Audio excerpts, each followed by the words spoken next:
ደብተራ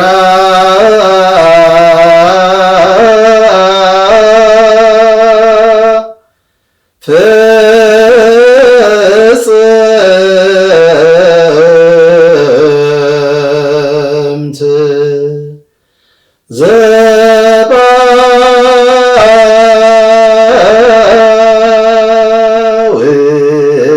ዘባውሊ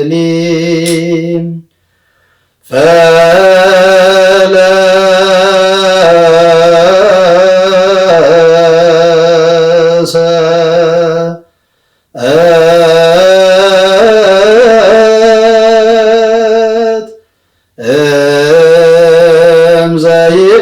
እምዘይበሊ አበይበ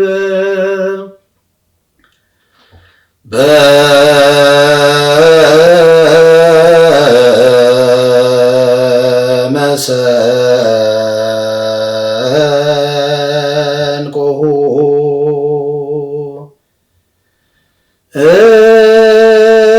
እንዘ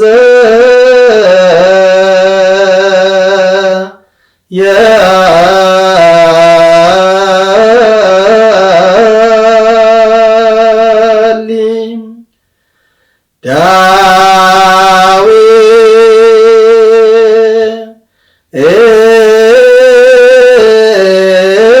ዳዊት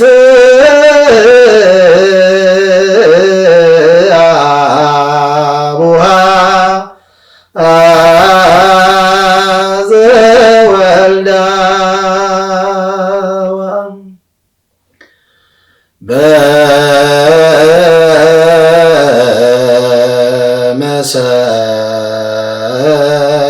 በመሰንቆሁ እንዘ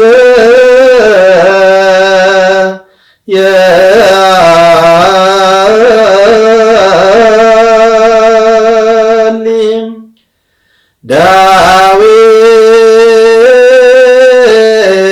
ዳዊት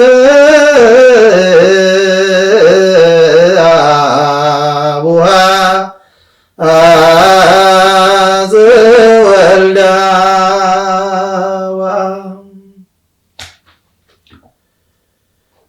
እንግዲህ ጾመ ፍልሰታን ለምን እንጾማለን? እንዴት እንጾማለን? ጾመ ፍልሰታ መቼ ይጾማል? ማንስ ጾመው? ጾምስ ለምን አስፈለገ? የሚሉትን ጠቅለል አድርገን እንደ እግዚአብሔር ቅዱስ ፈቃድ እንጀምራለን። አክሊለ ምክህነ ወቀዳሚተ መድኃኒትነ ወመሰረተ ንጽሕነ ኮነ በማርያም ድንግል። የመመኪያችን ዘውድ፣ የድነታችን መጀመሪያ፣ የንጽሕናችን መሰረት፣ ስለኛ መዳን ሰው የሆነውን የእግዚአብሔርን ቃል በወለደችልን በእሷ ምክንያት ሆነ ተብሎ የተነገረላት እናታችን እመቤታችን ቅድስተ ቅዱሳን ንጽሕተ ንጹሐን ድንግል ማርያም ጣዕሟን በአንደበታችን ፍቅሯን በልቡናችን ታሳድርብን። ጾመ ፍልሰታ ለማርያም ከስያሜው ስንነሳ ፍልሰት ማለት ወይንም ደግሞ ፈለሰ የሚለው የግዕዝ ቃል ፍልሰት ፈለሰ ከሚለው የግዕዝ ቃል የተገኘ ሲሆን ፈለሰ ሄደ፣ ተንቀሳቀሰ ማለት ነው። ፍልሰት ደግሞ ከአንድ ቦታ ወደ ሌላ ቦታ መሄድን ወይንም ከአንድ ስፍራ ወደ ሌላ ስፍራ መንቀሳቀስን የሚያመለክት የግዕዝ ቃል ነው።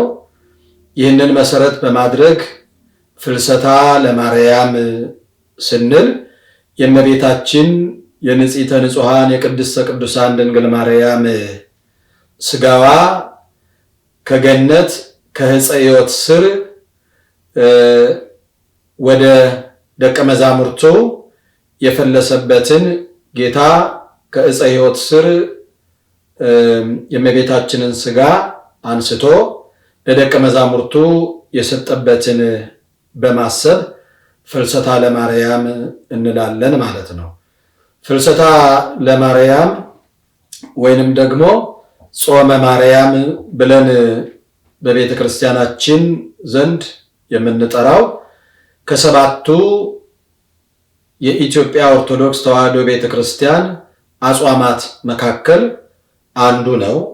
ይህም እንደሚታወቀው የሚጀመረው ከነሐሴ 1 ጀምሮ እስከ ነሐሴ 15 ድረስ የሚጾም ጾም ነው። ይህንን ጾም ለመጀመሪያ ጊዜ የጀመሩት ቅዱሳን ንጹሐን የጌታ ደቀ መዛሙርት ሐዋርያት ናቸው። እነርሱም የጾሙበት ምክንያት እመቤታችን ድንግል ማርያም በአጸደ በስጋ ከነሱ ጋር ሳለች እንደሚታወቀው እመቤታችን ቅድስተ ቅዱሳን ድንግል ማርያም በዚህ ዓለም የኖረችው 64 ዓመት ነው። 3 ዓመት ከእናት ከአባቷ ጋር፣ 12 ዓመት በቤተ መቅደስ፣ 9 ወር ከዮሴፍ ጋር፣ 33 ዓመት ከ3 ወር ከልጇ ጋር ወይንም ደግሞ በአጠቃላይ 34 ዓመት ከልጇ ጋር፣ 15 ዓመት ደግሞ በዮሐንስ ቤት አንድ ላይ 64 ዓመት በዚህ ምድር ላይ ኖራ ባረፈች ጊዜ ደቀ መዛሙርቱ ስጋዋን ለመቅበር ወደ ጌቴሴማኒ ይዘው በሚሄዱበት ጊዜ አይሁድ ቀደም ሲል የጌታችን የኢየሱስ ክርስቶስን ትንሣኤ ባለማመናቸው የተነሳ በደቀ መዛሙርቱ ላይ ብዙ መከራ እንዳደረሱ ይታወቃል። የጌታን ከሞት መነሳትም እንዳላመኑ ይታወቃል። እስከዛሬም ድረስ ይህንን አይቀበሉም። ያንን አስበው ቀደም ሲል ደቀ መዛሙርቱ ጌታችን ኢየሱስ ክርስቶስን ተነሳ፣ አረገ እያሉ ሲያወኩም ነበረ። አሁንም ደግሞ እሷን ተነሳች፣ አረገች እያሉ ሊያውኩን አይደለም። ስለዚህ ይህንን ከማድረጋቸው በፊት በኋላ ቀብረናት ተነሳች ብለው እንዳያውኩን ኑ ስጋዋን እናቃጥላት ብለው ተነሳስተው ተማክረው ተሰባስበው በታውፋንያ መሪነት ስጋዋን ለማቃጠል በሄዱ ጊዜ ደቀ መዛሙርቱ ጋር ሲደርሱ የእናታችን የእመቤታችን የድንግል ማርያምን ስጋ ለማቃጠል ታውፋንያ የሚባለው ሰው ቀደም ብሎ አጎበሩን በነካበት ጊዜ ወይንም ደግሞ የእመቤታችን የድንግል ማርያም ስጋ ያለበትን ማለት ነው። በዚያን ጊዜ መልአኩ ቀጣው ይላል። በዚያን ሰዓት ጌታ መላእክት በጌታ ትእዛዝ መላእክት የእመቤታችን የድንግል ማርያምን ስጋ ነጥቀው ወስደው በገነት ከዕፀ ሕይወት ስር አኑረዋታል። ከዮሐንስ ጋራ ነው የወሰዱት። በዚህ የተነሳ ደቀ መዛሙርቱ ሲያዝኑ ሲያለቅሱ እመቤታችን ድንግል ማርያም በአጸደ ሥጋ ከነሱ ጋር በነበረች ጊዜ በዚህ ዓለም ታጽናናቸው ነበረ፣ እናታቸው ነበረች። ብዙ ጊዜ ከጸሎት ከነሱ ጋር ትተባበር ነበር። አሁን ደግሞ በስርዓት እንኳን ሳይቀብሯቸው ከነሱ በመለየቷ እጅግ እያዘኑ እየጸለዩ እያለቀሱ ጌታን አንድ ቀን እንዲያሳያቸው እየተማጸኑ ቆይተው በስተመጨረሻ ተሰባስበን ሱባኤ እንያዝ፣ ጸሎት እንጸልይ፣ የእናታችን የእመቤታችንን ድንግል ማርያምን ሥጋ ጌታ እንዲያሳየን እንማጸነው ብለው ተማክረው ነሐሴ 1 ቀን ሱባኤ ገብተዋል ማለት ነው። በዚህ የተነሳ ጌታችን ኢየሱስ ክርስቶስ ሱባኤያቸውን ሲፈጽሙ 2 ሱባኤ ሲፈጽሙ ጌታችን ኢየሱስ ክርስቶስ የእናታችን የእመቤታችን የድንግል ማርያምን ሥጋ ከገነት ከዕፀ ሕይወት ስር አምጥቶ ለደቀ መዛሙርቱ ሰጥቷቸዋል። እመቤታችን ድንግል ማርያምን በክብር ወስደው ቀብረዋታል። እመቤታችን ድንግል ማርያምን በሦስተኛው ቀን ተነስታ ዕለቱን ወደ ሰማይ አርጋለች ማለት ነው። የሞተችው በጥር ነው፣ ጥር 21 ነው። የቀበሯት ደግሞ ነሐሴ ነው። እስከዚያ ድረስ እንዴት ቆዩ ቢባል ቀደም ሲል እንደገለጽ ነው በጸሎት ነው፣ በጾም ነው። ይህ ነሐሴ ግን ሱባኤ የገቡበት ጸሎቱን ተሰባስበው በአንድነት የጸለዩበት ወቅት ነው ማለት ነው። እንግዲህ እመቤታችን ድንግል ማርያም ተነስታ በምታረግበት ጊዜ ቶማስ የሚባለው ደቀ መዝሙር ከሀገረ ስብከቱ ከአገልግሎት ወደ ኢየሩሳሌም ወደ ደቀ መዛሙርቱ ደመና ነጥቆ በሚመለስበት ጊዜ በደመና ላይ እመቤታችን ድንግል ማርያምን አግኝቷታል እና ሲያያት አዘነ፣ ደነገጠ። ወፈቀደ ይደቅም ደመናሁ ይላል። የእመቤታችን የድንግል ማርያምን ትንሣኤ አላየሁም ብሎ በራሱ ቀደም ሲል የጌታን ትንሣኤ ሳላይ ቀረሁ፣ አሁንም ደግሞ ያችን ትንሣኤ ሳላይ ቀረሁ እያለ እመቤታችን ድንግል ማርያምን በሚያናግርበት ጊዜ እመቤታችን ድንግል ማርያም የለም የኔን ትንሣኤ ሌሎቹ ደቀ መዛሙርቱ አላዩም፣ አሁን አንተ ግን የኔን ትንሣኤ አይተሃል፣ ማየትህንም ለምልክት ይሆንልህ ዘንድ ይህንን ለደቀ መዛሙርቱ አሳያቸው ብላ የያዘችውን ሰበን ሰጥታው እሱም ወደ ኢየሩሳሌም ሄዶ ደቀ መዛሙርቱን የእመቤታችን ነገር እንደምን ሆነ አላቸው። እመቤታችንንማ አግኝተን ቀበርናት አሉት። ሞት በጥር በነሐሴ መቃብር፣ አረ ይህ ነገር እንደምን ይሆናል ሲላቸው ጴጥሮስም አንተ እንጂ ቀደም ሲል የጌታን ትንሣኤ ስትጠራጠር ነበረ። ጌታ ተነሳ አረገ ስንልህ ተነስቷል ስንልህ ተጠራጠርክ፣ አሁንም ደግሞ ልትጠራጠር ነው ብሎ ሊያሳየው ይኸው እዚህን የቀበርናት ብሎ ሊያሳየው ወደ መቃብሩ ሲሄድ ከመቃብሩ ያጣታል። ደንግጦ ቆመ። በዚህ ጊዜ ቶማስ ድንግል ማርያምስ ተነስታለች፣ አርጋለች፣ እኔም አግኝቻታለሁ ስታርግ፣ ምልክቱም ይኸውና ብሎ የያዘውን ሰበን ሰጣቸው። ከዚህ በኋላ እነሱም ለበረከት ተካፍለውታል። የዚያ ሰበን ምሳሌ ዛሬ ዲያቆናቱ ቅዳሴ ሲቀድሱ መስቀል ላይ የሚያደርጉት የመጾር መስቀል ላይ የሚያደርጉት መቀነት የሚመስለው ያ የዚያ ምሳሌ ነው። ወይንም ደግሞ ካህናት አባቶቻችን አንዳንድ ጊዜ አባቶች ካህናት በመስቀላቸው ከመስቀላቸው ጋር የሚይዙት ሰበን የዚያ ምሳሌ ነው። ደቀ መዛሙርቱም ያንን ተአምራት ሲሰሩበት ኖረዋል። ይህንን ጾም ደቀ መዛሙርቱ ይህንን ሱባኤ ይህንን የጾም ወቅት 2 ጊዜ ነው የጾሙት።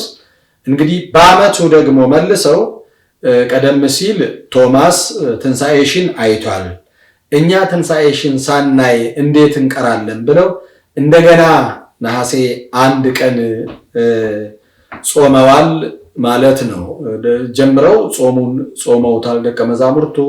ጌታችን ኢየሱስ ክርስቶስም በስተመጨረሻ ነሐሴ 14 ቀን ራሱ መጥቶ እመቤታችንን መንበር ቅዱስ ጴጥሮስን ንፍቅ ካህን አድርጎ ራሱ ሰራኢ ካህን ሆኖ እስጢፋኖስን ሰራኢ ዲያቆን ቀድሶ አቁርቧቸዋል ማለት ነው። እመቤታችን ድንግል ማርያምም አብራ ቆርባለች። ተቂረበት በእደ ወልዳ ይላል። ታሪኩ በዚህ ነው የተጀመረው። እንግዲህ ይህንን ጾም ቤተክርስቲያናችን ክርስቲያኖች ሁሉ እንዲጾሙ ያዘዘችበት ሐዋርያት ሱባኤ ገብተው ይህንን ጾም በመጀመራቸው ምክንያት ሁላችንም እንጾማለን ማለት ነው። እንግዲህ የጾሙን ዓላማ ስንመለከት በአጠቃላይ ጾመ ማርያምን ብቻ ሳይሆን ጾምን ስለምን እንጾማለን ብለን ስንመለከት መጀመሪያ ለእግዚአብሔር ያለንን ታዛዥነታችንን ለመግለጽ እንጾማለን። ጾምን ቀደም ሲል እንደሚታወቀው እግዚአብሔር አምላክ በስጋ በዚህ ዓለም ከመገለጡ በፊት ከድንግል ማርያም ከመወለዱ በፊት የመጀመሪያውን ሰው አዳምን ከፈጠረው እና በገነት ካኖረው በኋላ አንድ ትእዛዝ ሰጥቶታል። ይህንን ብላ፣ ይህንን ደግሞ አትብላ፣ ጹም ብሎ እግዚአብሔር አምላክ አዳም አንድን ነገር እንዲጾም ከልክሎታል። ይህም በእግዚአብሔርና በአዳም መካከል ያለውን የግንኙነት መስመር እግዚአብሔር አዛዥ አዳምም ታዛዥ መሆኑን ለማመልከት ነውና ጾምን የምንጾመው ለእግዚአብሔር ያለንን ታዛዥነታችንን ለመግለጽ ጾምን እንጾማለን።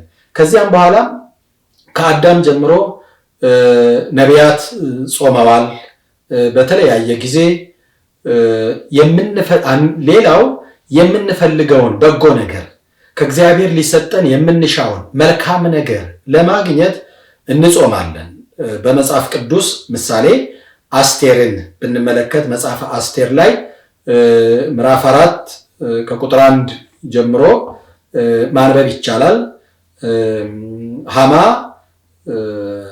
የአስቴርን ወገኖች ለማስገደል ለማስጨረስ ባሰበ ጊዜ መርዶክዮስ ለአስቴር በነገራት መሰረት አስቴርም እንዲጾሙላት ትእዛዝ ሰጥታ በዚያ ምክንያት እሷም ጾማ ወገኖቿም በመርዶክዮስ አማካኝነት እንዲጾሙ ተነግሯቸው የሚፈልጉትን ነገር ለማግኘት ጾምን ጾመዋል ማለት ነው። አስቴር ወገኖቿን ከመከራ ለማዳን ጾማለች እና የምንሻውን ነገር የምንፈልገውን በጎ ነገር ለማግኘት እንጾማለን።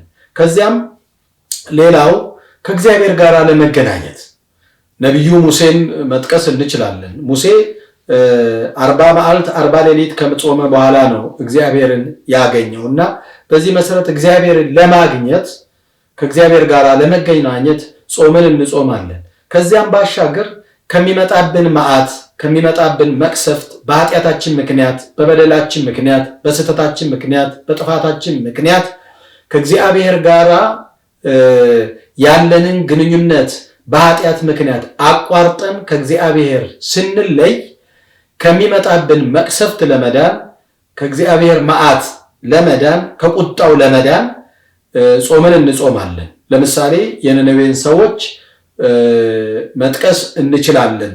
የነነዌ ሰዎች ከመጣባቸው መቅሰፍት የዳኑት በዮናስ ስብከት አማካኝነት መጽሐፈ ዮናስን ትንቢተ ዮናስን ማንበብ ይቻላል። ከመቅሰፍት የዳኑት በጾም ነው። እንግዲህ እኛም ከሚመጣብን ፈተና መከራ ሁሉ ለመዳን ጾም ያስፈልጋል ማለት ነው። ቀደም ሲል ሰው ሆኖ ከመገለጡ በፊት ለአዳም ጾምን ከአዳም ጀምሮ ነቢያትንም ሲያጾም የኖረው ጌታ እግዚአብሔር ድኅረ ዓለም ደግሞ ከእመቤታችን ከእናታችን ከቅድስተ ቅዱሳን ድንግል ማርያም ተወልዶ ስጋን ለብሶ ሰው ሆኖ በዚህ ዓለም በተገለጠ ጊዜ ደግሞ ራሱን ጾሞ ጾምን ቀጣይነት እንዲኖረው እኛም እንድንጾመው ምሳሌ አብነት ሆኖን እሱም ጾሟል ማለት ነው። ከዚያም በኋላ እኛም እንዴት መጾም እንደሚገባን ስንጾም ምን ማድረግ እንደሚገባን ጾሞ አሳይቶ እሱም ደግሞ መመሪያም ሰጥቶናል ማለት ነው።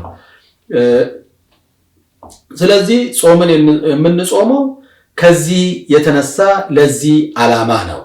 የእመቤታችን የድንግል ማርያምንም ጾመ ፍልሰታ ለማርያምንም የምንጾመው በዚህ አማካኝነት ነው ማለት ነው። ከእግዚአብሔር ጋር ለመገናኘት በረከት ለማግኘት ሐዋርያት ደቀ መዛሙርቱ እመቤታችንን ለማግኘት እንደጾሙት እኛም እመቤታችንን እንድናገኛት ምልጃዋን እንድንካፈል በረከቷን እንድናገኝ ከልጇ እንድታማልደን ከልጇ እንድታስታርቀን እንድናገኛት ነው የምንጾመው ማለት ነው። ከእመቤታችን በረከት ይክፈለን አምላካችን፣ በረከቷ በሁላችን ላይ ይደርብን። እንግዲህ ጾምን በሚመለከት ያሉትን አጽዋማት ሁሉ ቀደም ሲል እንደተነጋገርነው ነቢያት በዘመናቸው ጾመዋል፣ ሐዋርያትን በዘመናቸው ጾመዋል። ሊቃውንት አባቶቻችን ቅዱሳን፣ ጻድቃን፣ ሰማዕታት በዘመናቸው ጾመዋል። አባቶቻችን እናቶቻችን ከኛ ቀድመው የነበሩ ሁሉ በዘመናቸው ባለው ስርዓት ባለው ሕግ መሰረት ጾመዋል። ዛሬ እኛ እንዴት እንጾመው? በዚህ ዓለም ያለነው እንዴት እንጾመው? እንደሚታወቀው ጾመ ፍልሰታ ለማርያምን ስናስብ በተለይም ሕፃናት ይህ ጾም እስኪደርስ ድረስ ይጓጓሉ። ቤተክርስቲያን ሄደው ለማስቀደስ ለመቁረብ ይጓጓሉ። እንደምናውቀው ይህ ዛሬ እንዴት ነው? ቀጥሏል ወይ? አለ ወይ? እንደ ትላንትናው ዛሬም ሕፃናት ለዚህ ጾም ነው ወይ የሚጓጉት ወይስ ለሌላ ነገር ነው? ዛሬ ያለንበት የዲጂታል ዓለም ወጣቱን እንዴት ይዞታል? እንዴት አድርጎታል? ወጣቱ ለቤተ ክርስቲያን ያለው ፍቅር ለጾም ያለው ፍቅር እንደነበረ ነው ወይ? ለምንድን ነው ፍቅሩ የጨመረው? ለምንስ ነው ፍቅሩ የቀነሰው ብለን ስናስብ እንደተናገርነው ዛሬ የስልጣኔው ወጣቱን ከጾም እያራቀ ቴክኖሎጂው ሕፃናቱን ልጆቹን ከጾም እያራቀ ዛሬ ሕፃናቱ ሁሉ ከሚያዩት ፊልም ጋር ተጣብቀው ጊዜያቸውን የሚያባክኑት ጊዜያቸውን የሚያጠፉት ብዙ ጊዜያቸውን የሚያውሉት እንኳን ሕፃናቱ ቀርቶ ትልልቆች ሳይቀሩ ዛሬ ረጅም ጊዜያቸውን የሚያባክኑት በሚዲያ ላይ በሚያዩት በየፌስቡኩ በየቲክቶኩ በሚያዩት አጫጭር ነገሮች አእምሯቸው ተወስዶ ዛሬ ብዙ ችግር እየገባ ነው። ሰው ለቤተ ክርስቲያን ያለውን ጊዜ ለጾም ያለውን ጊዜ ለእግዚአብሔር የሚሰጠውን ጊዜ እየቀነሰ ከመቀነስም ጭራሽ ጨርሶ ወደ ሌላ ላይ እያዋለው የሚገኝበት ዘመን ላይ ደርሰናል። ዛሬ ይህንን ማሻሻል ነው የሚገባን፣ ማረም ነው የሚገባን። ሰዎች ጸሎት ከመጸለይ ይልቅ ቲክቶክ ወደ ማየት፣ ፌስቡክ ወደ ማየት፣ ወደ ሚዲያው እያዘነበሉ ነው። ብዙ ጊዜ እናያለን። እንደ ትላንትናው ሕፃናት ዛሬም ቤተክርስቲያን ይመጣሉ። ግን እንደ ትላንትናው በስርዓት ከእናቶቻቸው ከአባቶቻቸው ጋር እያስቀደሱ አይደለም። ዛሬ የእግዚአብሔርን ቃል እየሰሙት አይደለም። ዛሬ ገና ቤተክርስቲያን እንደመጡ እንዳያስቸግሯቸው ብለው ይመስላል ሞባይል ይሰጧቸዋል፣ ወይንም ጌም ይሰጧቸዋል። ሕፃናቱ እዚያ ላይ እያዩ ዛሬ እዚያ ላይ አተኩረው ከመዋላቸው የተነሳ እውነት ለመናገር ለጤናቸው እንኳን ዛሬ ከስንት ፐርሰንት በላይ ጥናት ሁሉ እንደሚያመለክተው ዛሬ ከ30 ዓመት በታች ያለ ትውልድ ሁሉ የመነጽር ተጠቃሚ እየሆነ ያለበት ጊዜ ላይ ደርሰናል። ሕፃናቱ ያንኑ አተኩረው እያዩ ከመዋላቸው የተነሳ ማለት ነው። ይህን ነገር ማረም ይገባናል ወገኖች። ሕፃናቶቻችን ጸሎትን እንዲለማመዱ ከጌሙ ይልቅ ጸሎትን እንዲለማመዱ ማድረግ ይገባናል። ቅዳሴውን እንዲያስቀድሱ ማድረግ ይገባናል። ይህንን ነው ማረም የሚገባል። ትልልቁም ሳይቀር ወጣቶች ዛሬ የጸሎት መጽሐፍን ከማንበብ መጽሐፍ ቅዱስን ከማንበብ መንፈሳዊያን መጻሕፍትን ከማንበብ ይልቅ ፌስቡክ ላይ ያሉትን አሊያም ደግሞ በቲክቶክ የሚታዩትን አጫጭር አስቂኝም ወይንም ደግሞ የነውር ነገሮችን ወደ ማየት እያዘነበሉ ጊዜያቸውን እዛ ላይ እያባከኑ ነው። ይሄ ሊታረም የሚገባና ልናስተካክለው የሚገባ እንደ ቤተ ክርስቲያንም እንደ ሃይማኖትም በአሁኑ ጊዜ የገባንበት ፈተና ግን ከውስጡ ልንወጣ የሚገባው ነገር ነው። ይሄ ጾምን በምናስብበት ጊዜ እነዚህን ነገሮች ሁሉ ማሰብ ያስፈልጋል። እነዚህን ነገሮች ሁሉ ማረም ያስፈልጋል። ካለንበት ካልወጣን እግዚአብሔርን ለማግኘት ለመባረክ በእግዚአብሔር ለመባረክ አብርሃም እኮ እግዚአብሔር እንዲባርከው መባረክን እባርካለሁ ሲለው መጀመሪያ ካለበት መንደር እንዲወጣ ነው ያዘዘው እግዚአብሔር። አዳም በእግዚአብሔር ከመባረኩ በፊት ጣዖቱን ነው የሰበረው። ጣዖቱን ከሰበረ በኋላ ነው አገሩን ለቆ ጣዖት የሚመለክበትን እግዚአብሔር የሌለበትን እግዚአብሔርን የማያመልኩትን ጣዖት የሚያመልኩትን ቤተሰቦቹን ትቶ ጣዖት የሚመለክበትን ስፍራ ጥሎ ወጣ። ከዚያ በኋላ እግዚአብሔር ባረከው፣ የሚፈልገውንም ነገር አገኘ። እኛም በውስጣችን ያለውን የኃጢአት ጣዖት መጀመሪያ መስበር አለብን።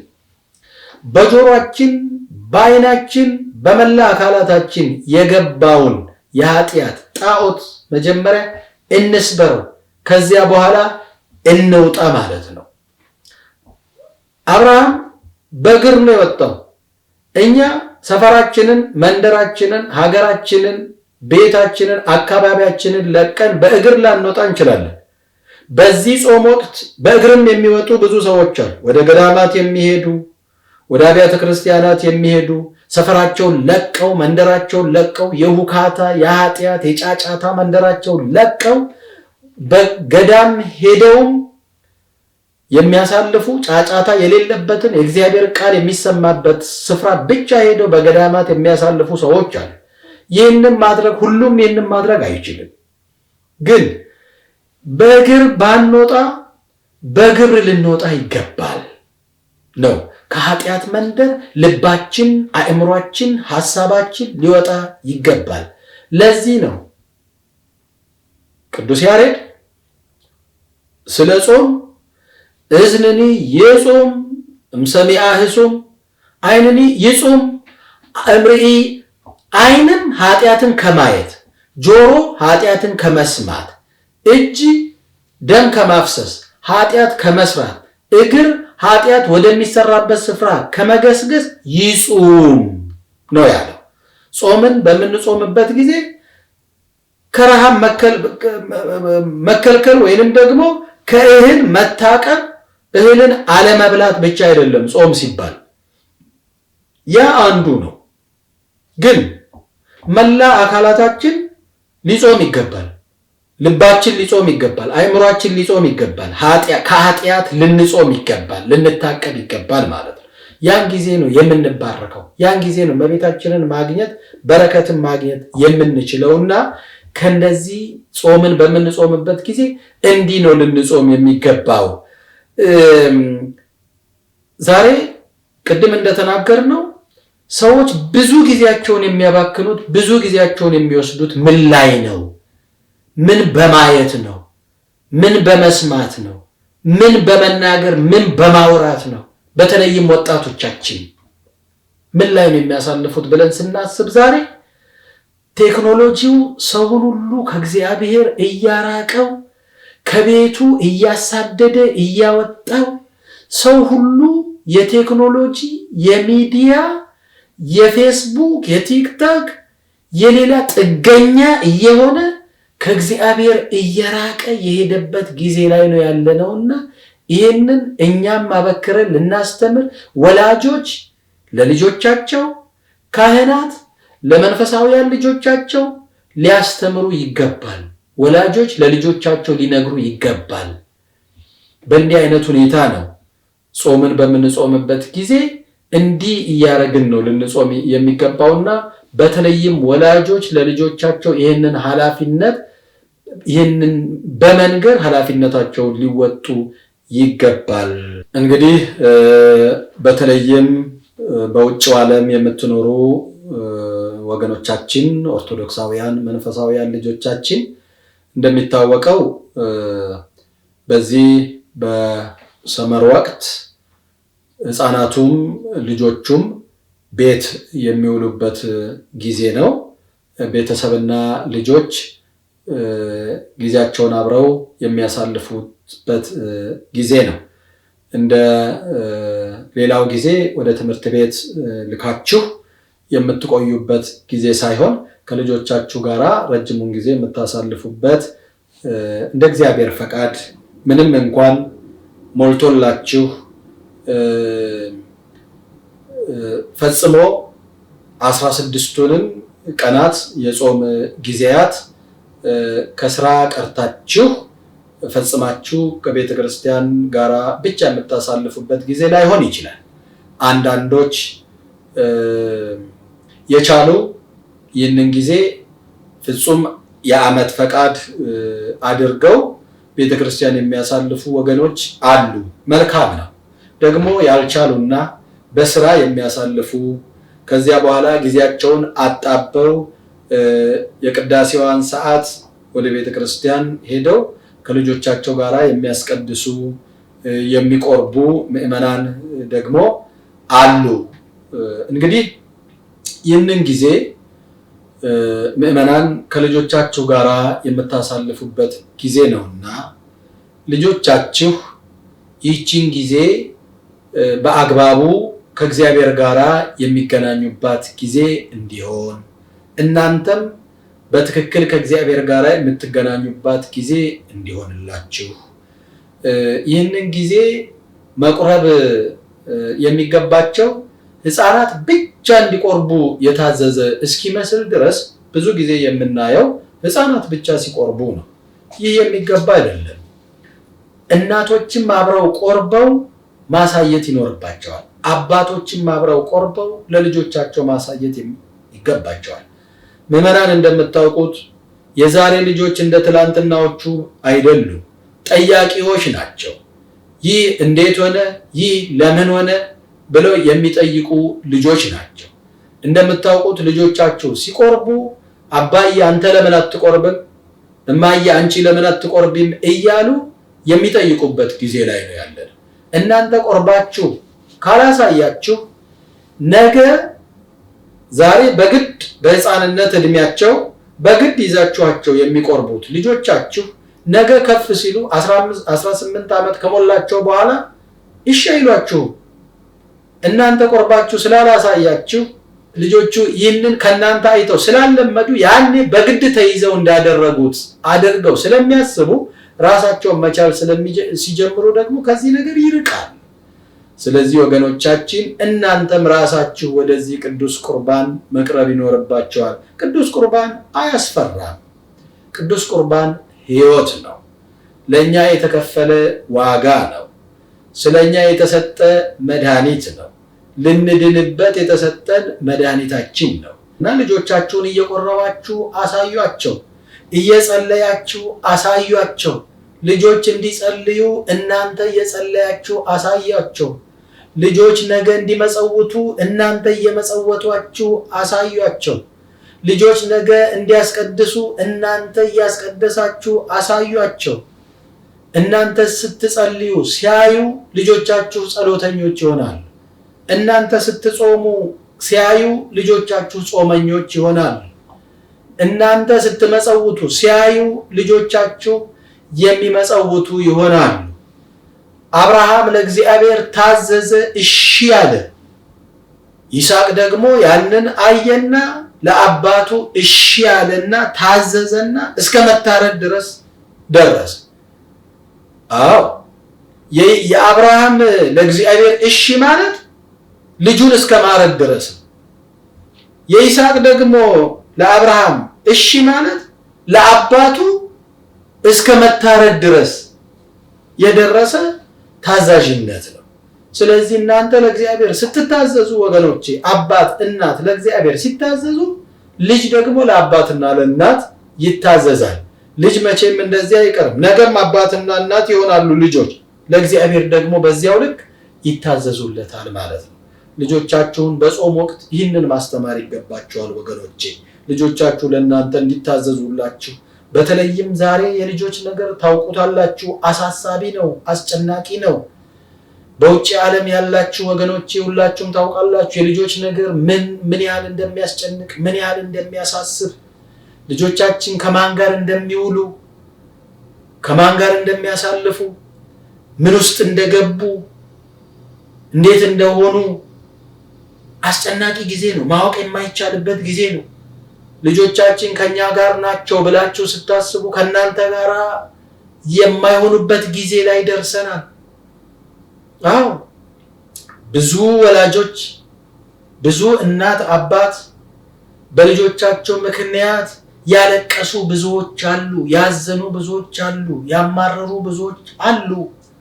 እንደዚያ እንዳይሆን ልጆቻችሁ የእናንተ እንዲሆኑላችሁ ልጆቻችሁን ፈልጋችሁ ለማግኘት ዛሬውኑ ነው ማሳየትና ማስተማር የሚገባችሁ። ልቅ እንዳይሆኑ፣ ሌላ ነገር ውስጥ እንዳይገቡ ልጆች በማስጨነቅ ሳይሆን በፍቅር በማሳየት አድርጎ በማሳየት፣ ጾሞ በማሳየት፣ ጸልዮ በማሳየት፣ መጽውቶ በማሳየት፣ ዘምሮ በማሳየት፣ አመስግኖ በማሳየት ልጆች እንዳይዘፍኑ ዘምሮ ማሳየት ነው። ልጆች እንዳይደንሱ ሌላ ዳንስና ጭፈራ ውስጥ እንዳይገቡ እየዘመሩ ማሳየት ነው። ይህንን ሲማሩ ልጆች ዘማሪያን ይሆናሉ፣ አመስጋኞች ይሆናሉ። ቤተክርስቲያን በሚሄዱበት ጊዜ እቤት ያዩትን ቤተክርስቲያን ይተገብራሉ። ሁላችንም የዚያ ውጤቶች ነን። አዎ ሁላችንም የዚያ ውጤቶች ነን። በልጅነታችን ያየነውን እኔ በልጅነቴ በህፃንነቴ አባቴ ቤተክርስቲያን ወስደውኝ ያሳዩኝን ነው የተገበርኩት፣ የሆንኩትም እሱኑ ነው። ስለዚህ ወላጆቻችን ነገ የምንሆነው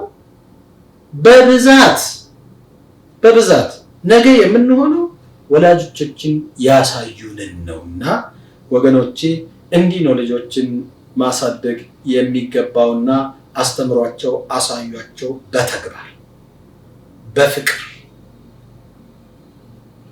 እግዚአብሔር ይርዳችሁ።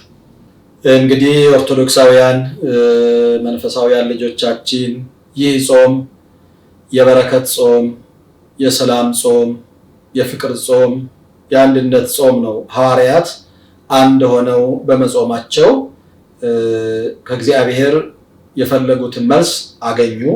ድንግል ማርያም ተሰጠቻቸው። እኛም በአንድ ልብ ሆነን እግዚአብሔርን የምንማጸንበት፣ ገዳማውያን በበዓታቸው ጸንተው ሱባኤ ገብተው የሚያሳልፉበት ጊዜ ነው። ምዕመናን ደግሞ እንዲሁ ወደ ቤተ ክርስቲያን በመሄድ የሞላላቸው ጊዜ የፈቀደላቸው እግዚአብሔር የፈቀደላቸው ወደ ገዳማት በመሄድ የሚያሳልፉበት ጊዜ ነውና ምዕመናን ሁላችሁም በያላችሁበት ወደ ቤተ ክርስቲያን በመሄድ ከዚህ መንፈሳዊ በረከት መሳተፍ። እንደሚታወቀው በዚህ ወቅት ይህንን ጾም ቤተ ክርስቲያናችን በብዙ አይነት መልኩ እንድናሳልፍ ስርዓት ሰርታልናለች። በቤተ ክርስቲያናችን በዚህ ጾም ወቅት ድንግል ማርያምን ስለ ቅድስናዋ፣ ስለ ንጽህናዋ፣ ስለ ድንግልናዋ፣ ስለ አማላጅነቷ፣ ስለ በረከቷ የሚናገሩ መጻሕፍት የሚነበብበት የሚተረጎምበት ቅዳሴ ማርያሙ፣ ውዳሴ ማርያሙ ምስጢር የሚነገርበት ትርጓሜው የሚተረጎምበት የሚነገርበት ወቅት ነው።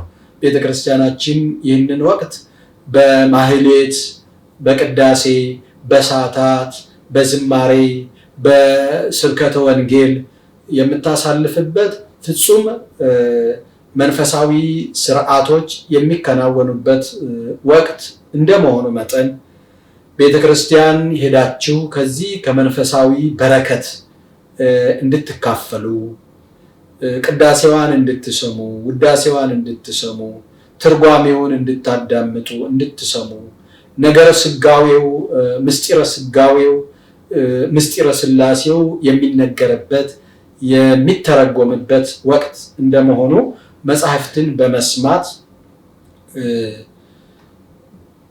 በረከት እንድታገኙ ነው። ይህ ወቅት ሁላችንም በእንዲህ አይነት የምናሳልፍበት ወቅት እንደመሆኑ መጠን ስጋችንን ለነፍሳችን አስገዝተን ነፍሳችን የምትረካበት የምትጠግብበት ከእግዚአብሔር ጋር የምትገናኝበት ከመላእክት ህብረት ከመላእክት ጋር አንድ የምንሆንበት በቅዳሴው በመስጋና ከመላእክት ጋር እግዚአብሔርን የምናገለግልበት የምናመሰግንበት ከመላእክት ህብረት የምንደመርበት ወቅት እንደመሆኑ መጠን ይህንን ጊዜ በአግባቡ እንድንጠቀምበት መንፈሳዊ ስራ በመስራት ከአገልግሎቱ ከመንፈሳዊ ስርዓቱ በመካፈል ከድንግል ማርያም በረከት እንድናገኝ እግዚአብሔር አምላካችን በቸርነቱ ይርዳን። ጾሙን የሰላም የበረከት ጾም ያደርግልን። ለዓመቱ በሰላም በጤና ያድርሰን። የእመቤታችን የድንግል ማርያም በረከቷ፣ ረድኤቷ፣ አማላጅነቷ ከሁላችን ጋር ይሁን። እግዚአብሔር አምላካችን ሀገራችንን ኢትዮጵያን ጽኑ ሰላም ያደርግልን። ሕዝባችንንም በሰላም በፍቅር በአንድነት በስምምነት ያኖርልን። በየቤታቸው በየሆስፒታሉ በየጸበል ስፍራው የታመሙ ወገኖቻችንን ይፈውስልን። የሞቱ ወገኖቻችንን በምዕራፈ ቅዱሳን ያሳርፍልን። እግዚአብሔር አምላካችን የበረከት ጾም ያደርግልን። ሁላችሁንም በያላችሁበት እግዚአብሔር አምላክ ይባርካችሁ፣ ይቀድሳችሁ፣ ይጠብቃችሁ።